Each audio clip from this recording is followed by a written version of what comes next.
Joined on the line by Patrick Minford, Professor of Economics at Cardiff University and Chair of the Economists for Free Trade. Hello, Patrick.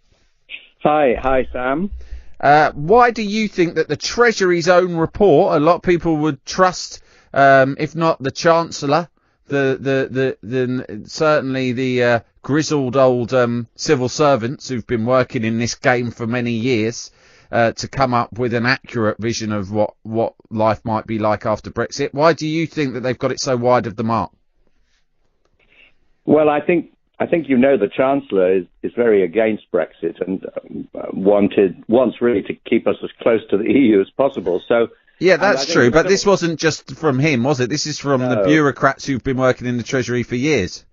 Well, I think they're coming from the same place, to be quite honest with you.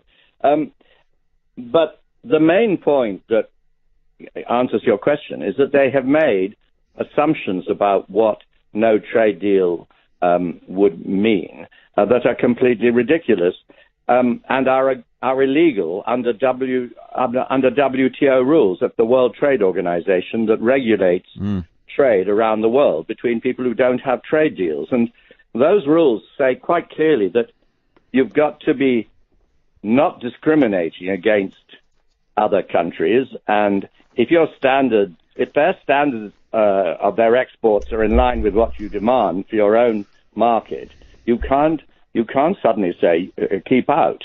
So that would be illegal, and that's one of the things the Treasury and the Civil Service assumed, that there would be immediate barriers would spring up over standards if we didn't do some close and deep deal with them. But this is nonsense. And the other thing that they assumed was that the border would be very costly, that the EU and maybe ourselves would erect all sorts of troubles at the border, making it difficult to clear goods and that sort of thing. But that's all, again, totally illegal under WTO rules. So what the Treasury and the Civil Service did is put these assumptions of huge barriers suddenly springing up. And, of course, they got a very nasty answer out of their analysis. So your report has quite a positive vision of the British economy over 15 years. Do you not at least acknowledge that in the immediate aftermath next year there might be a dip? Because, of course, we know the markets are influenced so much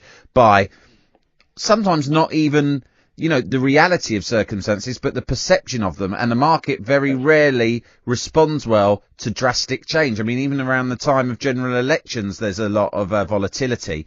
Could we have a short-term couple of years in which there are economic problems before your 15-year vision manifests itself? Well, Sam, that's a fair point. And, of course, you see, before the referendum, that's what the Treasury said. You quoted them saying, unemployment will go up. That's what they said before the referendum for exactly that reason. But actually, people are much more robust than that.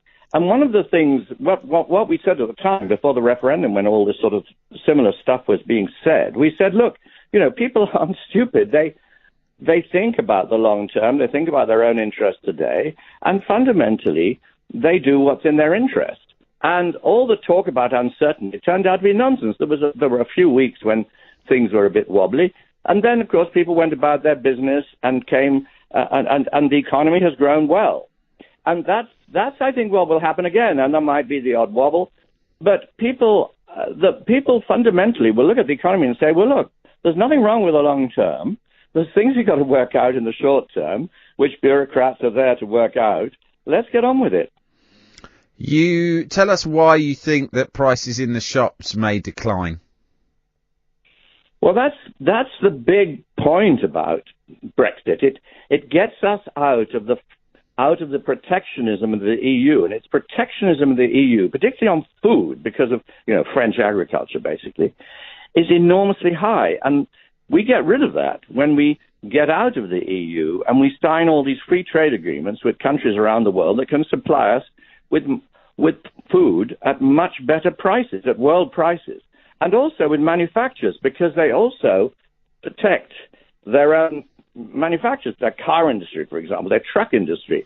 The tariffs and the non-tariff barriers, as they're called, the ways in which they rig the standards to keep other countries' output away from the EU. they're very protectionist. So we get rid of all that when we sign free trade agreements with the rest of the world. And that's one of the major points of Brexit, that it gets us to free trade.